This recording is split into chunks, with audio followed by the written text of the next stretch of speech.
রবীন্দ্র কাছারি বাড়ি। রবীন্দ্রনাথ ঠাকুরের ঠাকুরদা প্রিন্স দ্বারকানাথ ঠাকুর 1807 সালে এই অঞ্চলের জমিদারি পান। তিনি নিজে এখানে জমিদারি করতেন। পরবর্তীতে 1889 সালে কবি এখানে জমিদার হয়ে আসেন।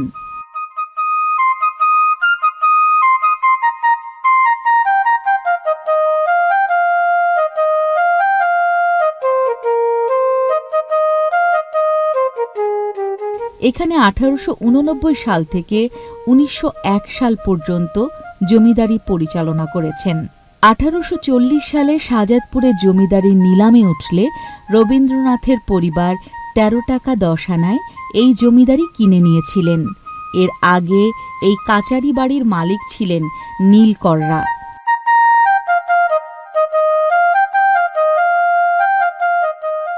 রবীন্দ্রনাথ এখানে বসেই রচনা করেন বিখ্যাত গ্রন্থ সোনার তরী, বৈষ্ণব কবিতা সহ অসংখ্য রচনাবলী। গীতাঞ্জলি কাব্যেরও লেখা শুরু করেন এখান থেকে, যার জন্য পরবর্তীতে নোবেল পুরস্কার পান। বর্তমানে এই পুরো বাড়িটি জাদুঘর হিসেবে সাধারণ দর্শকদের জন্য উন্মুক্ত করা হয়েছে।